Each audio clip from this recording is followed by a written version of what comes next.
देवताओं के राजा इंद्र कोई एक देवता नहीं है, बल्कि ये एक पद है जो अलग अलग देवताओं को अलग अलग समय पर दिया गया है, लेकिन इनके अधिकार और उपभोग लगभग समान ही रहते हैं, जिसमें से अत्यधिक महत्वपूर्ण है ऐरावत हाथी।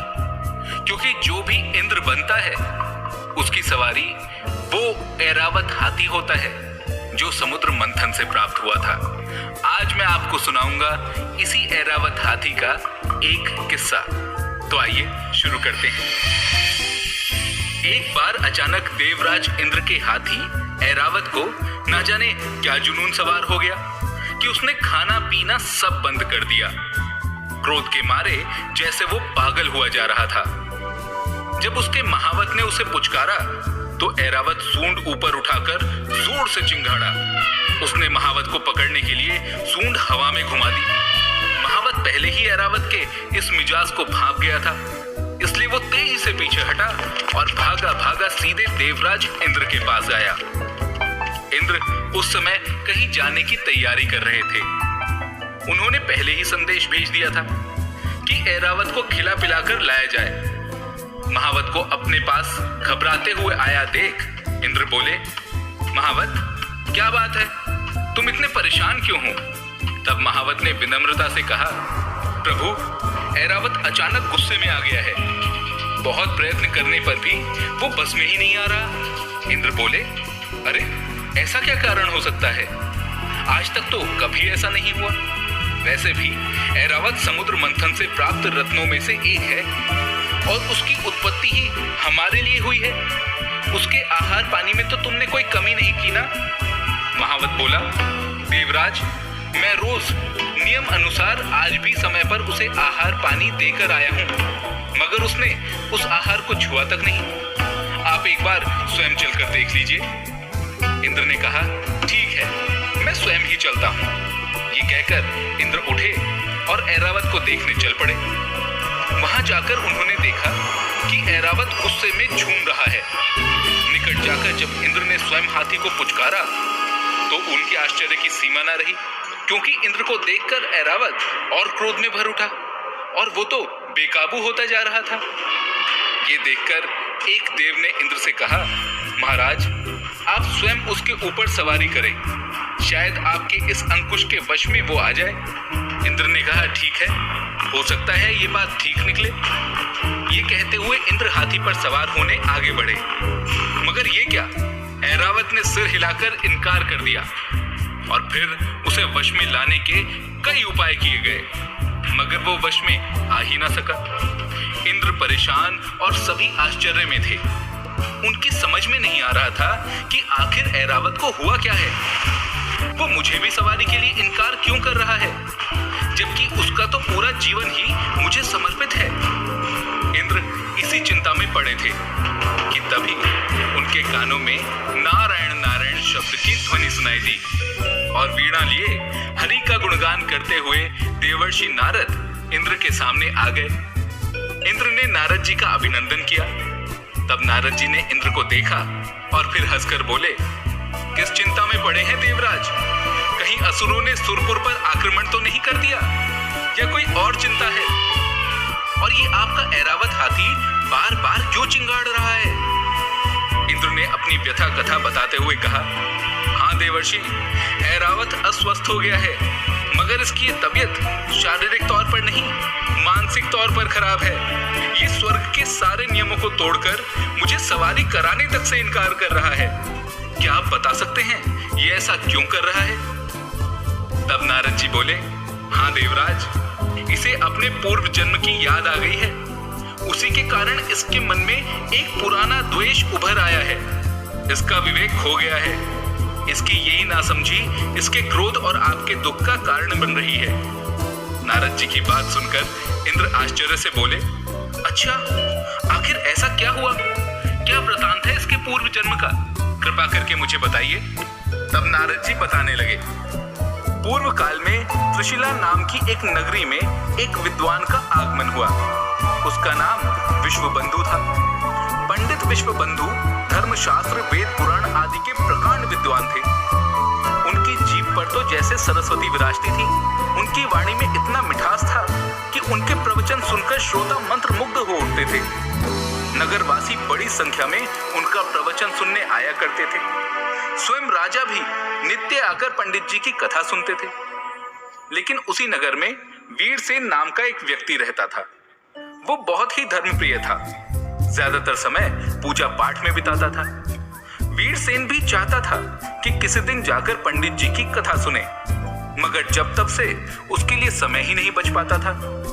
एक दिन पंडित जी के एक चेले ने उनसे आके कहा, गुरुजी, पूरे नगर में आपकी कथा की चर्चा है। सारे नगरवासी आपके ज्ञान की भूरी भूरी प्रशंसा कर रहे हैं। आप धन्य हैं। पंडित जी अपनी प्रशंसा सुनकर फूलकर कुप्पा हो गए। उनके मन में अहंकार कुलाचे भरने लगा। वे गर्व से बोले, क्यों नहीं, मेरे जैसे शास्त्रज्ञ विद्वान की कथा तो अपूर्व होती है और मेरी कथा शैली की सरलता भी तो सभी को आकर्षित करती है। ये सुनकर चेला बोला, क्षमा करें गुरुजी, जब तक आपकी कथा सुनने वीरसेन नहीं आते तब तक आपकी कथा अधूरी ही मानी जाएगी। पंडित जी बोले, अच्छा ऐसी बात है तो वीरसेन को कल ही बुलवा लेता हूँ। जिसकी कथा सुनने राजा आए, उनकी कथा में वीरसेन आने से कैसे इनकार कर सकता है? पंडित जी ने पूरे घमंड से भरकर कहा और फिर तुरंत एक दूसरे चेले को वीरसेन के घर भेज दिया। वीरसेन का मन छल प्रपंच से दूर था। उन्होंने आने को तो कह दिया, मगर उस दिन उनका व्रत था।